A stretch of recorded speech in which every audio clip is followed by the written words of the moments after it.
Hello everyone, I am Pratibha Patel, Assistant Professor in Smriti College of Pharmaceutical Education, Indore. We have already discussed about antihypertensive agents like ACE inhibitors. Today we are going to start second category AT2 antagonist. So drugs are losartan and valsartan. These are the structure of both AT2 antagonist.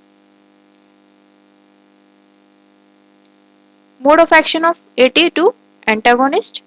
These substances are AT1 receptor antagonists. So these are AT1 receptors, that is they block the activation of angiotensin 2 AT1 receptor. Blockage of AT1 receptor directly cause vasodilation and reduce secretion of vasopressin and reduce production of aldosterone. So the combined effect reduce blood pressure. In this diagram, you can see angiotensinogen in the presence of renin is converted into angiotensin 1, and in the presence of ACE or angiotensin converting enzyme, angiotensin 1 is converted into angiotensin 2. This angiotensin 2 is attached with AT1 receptors for reducing vasoconstriction and increase secretion of aldosterone. But due to the presence of angiotensin receptor blockers, they block the attachment of angiotensin second to angiotensin receptors. So, angiotensin receptor blockers block the action of vasoconstriction and reduce or inhibit the secretion of aldosterone. So, finally, reduce blood pressure. Angiotensin 2 जो होता है वो angiotensin receptors से attach होके वैसोकॉन्ट्रैक्शन कराता है और aldosterone का सीक्रेशन इंक्रीज करता है। लेकिन जब एंजियोटेंसिन रिसेप्टर ब्लॉकर्स क्या करेंगे, एंजियोटेंसिन 2 को उसके रिसेप्टर से अटैच नहीं होने देंगे। जब ये रिसेप्टर से अटैच नहीं होगा तो वैसोकॉन्ट्रैक्शन नहीं हो पाएगा और एल्डोस्टेरॉन का सीक्रेशन भी रिड्यूस हो जाएगा। फाइनली ब्लड प्रेशर रिड्यूस होगा। Next category is calcium channel blockers. Calcium channel blockers we have already discussed in anti-anginal agents. Calcium channel blockers यहाँ पर आपका एंटी हाइपरटेंसिव में सिलेबस में इंक्लूड नहीं है, इसलिए यहाँ पर अपन इसको डिस्कस नहीं करेंगे। Next category is beta adrenergic blockers. Drug is timolol. This is a structure of timolol. Mechanism of action: it decrease cardiac output followed by reduction in peripheral vascular resistance. Previous lecture में हमने discuss किया था कि blood pressure equal to होता है cardiac output into peripheral vascular resistance. So BP को control करने के लिए आपको कार्डियक आउटपुट को और पेरिफेरल वैस्कुलर रेजिस्टेंस को कंट्रोल करना पड़ेगा। तो आपकी बीटा एड्रेनर्जिक ब्लॉकर्स क्या करते हैं, ये कार्डियक आउटपुट को डिक्रीज करते हैं और पेरिफेरल वैस्कुलर रेजिस्टेंस को भी रिड्यूस करते हैं। Some other action of beta blockers: decrease plasma renin activity and release of vasodilator prostaglandin. Prostaglandin help in vasodilation and blockage of beta receptors. यहाँ देखिए ये बीटा एड्रेनर्जिक ब्लॉकर्स हैं, ये क्या कर रहे हैं, decrease the activation of beta 1 receptor on the heart heart में जो बीटा 1 रिसेप्टर है उनके एक्टिवेशन को डिक्रीज करते हैं। डिक्रीज करेंगे तो उससे कार्डिक आउटपुट भी डिक्रीज होगा और पेरिफेरल रेजिस्टेंस भी डिक्रीज होगा। कार्डिक आउटपुट डिक्रीज होगा और पेरिफेरल रेजिस्टेंस डिक्रीज होगा तो आपका ब्लड प्रेशर भी डिक्रीज हो जाएगा।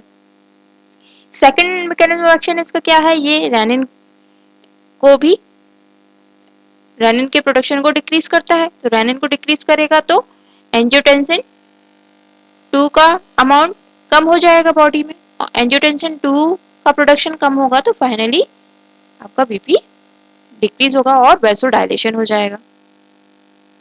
अब एंजियोटेंसिन 2 के आपने देखे थे कि दो इफेक्ट होते हैं, एक तो ये वैसो कॉन्ट्रैक्शन कराता है और दूसरा एल्डोस्टेरॉन का सीक्रेशन कराता है। ठीक है, अब चूंकि यहाँ पर एंजियोटेंसिन 2 का अमाउंट क्या हो रहा है, डिक्रीज हो रहा है, तो एल्डोस्टेरॉन भी डिक्रीज हो जाएगा। एल्डोस्टेरॉन का सीक्रेशन डिक्रीज होगा तो सोडियम वाटर रिटेंशन नहीं हो पाएगा, और सोडियम वाटर रिटेंशन नहीं होगा तो ब्लड का वॉल्यूम भी रिड्यूस होगा, जिससे कि आपका ब्लड प्रेशर डिक्रीज हो जाएगा। ये था आपका mechanism of action of beta adeno receptors blockers, beta blockers. Next category is centrally acting adrenergic drugs. First drug is clonidine, guanbench and methyl dopa. Okay, so central alpha agonist lower BP by stimulating alpha receptors in the brain which open peripheral artery, easing blood flow. Central alpha agonists such as clonidine are usually prescribed when all other antihypertensive medication have failed. For treating, for treating hypertension, these drugs are usually administered in combination with diuretic.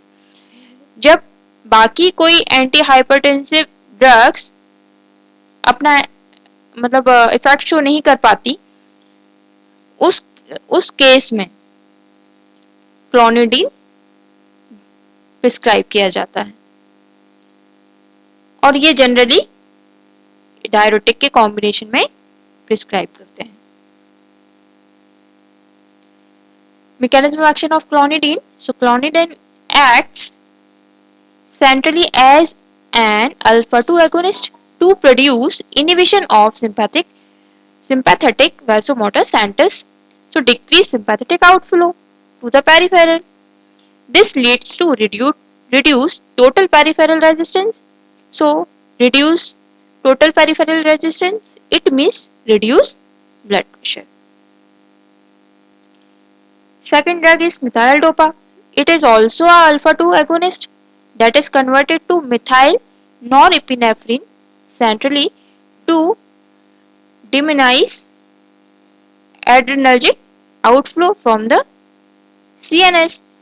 It is mainly used for the management of hypertension in case of pregnancy, where it has a record of safety.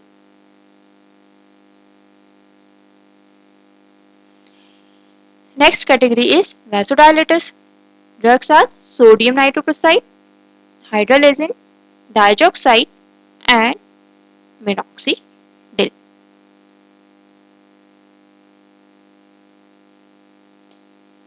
Now mechanism of action of nitroprusside. So you can see in this structure, sodium nitroprusside convert into nitric oxide.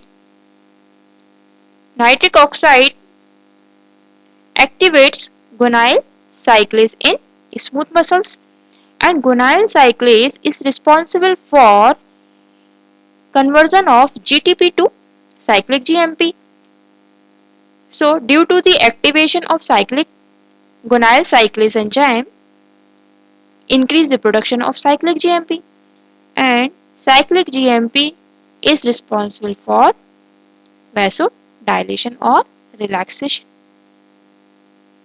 Okay, so nitroprusside interact with oxyhemoglobin forming methemoglobin with cyanide ion and nitric oxide. Nitric oxide activates Guanylyl cyclase result in increased intracellular cyclic GMP. Cyclic GMP inhibit calcium entry into the vascular smooth muscles. So finally, it produces vasodilation.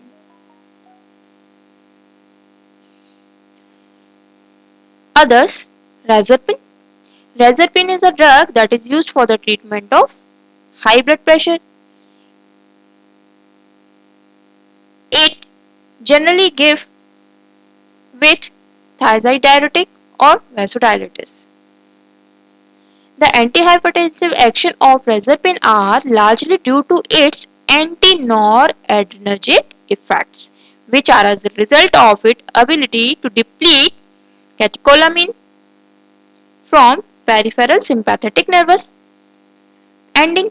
These substances are normally involved in controlling heart rate, force of cardiac contraction, and peripheral vascular resistance. Synthesis of methyl dopa. Starting material is 4-hydroxy 3-methoxy phenyl acetone. So this is a phenyl ring and attached with acetone. So in combined form it is called phenyl acetone.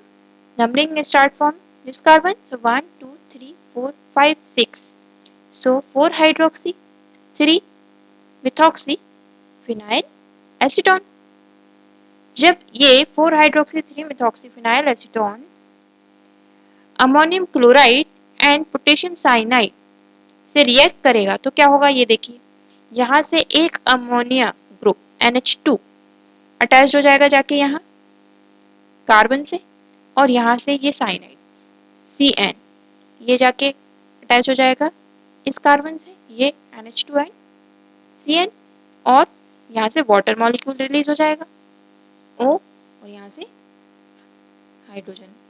सो यहाँ से water molecule release होगा और KCl release हो जाएगा. So final ये आपका intermediate form होगा. ये इंटरमीडिएट है आपका अल्फा अमाइल नाइट्राइल. ये रैसिमिक मिक्सचर है alpha amyl nitrile.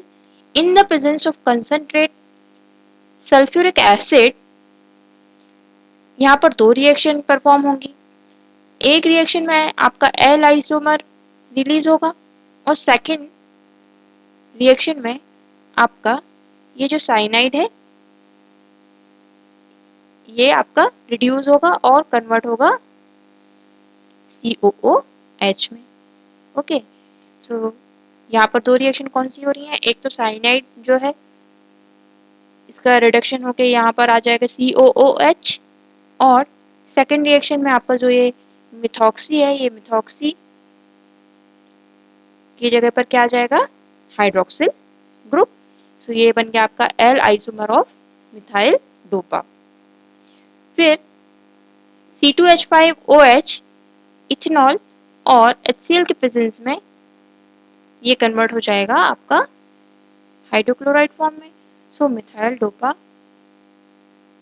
Ethyl ester hydrochloride. यहाँ पर देखिए आपका COO. ओके, यहाँ से आपका क्या अटैच हो गया C2H5 और यहाँ से आपका अटैच हो गया Cl. तो ये आपका बन गया final methyl dopa ethyl ester hydrochloride. Thank you.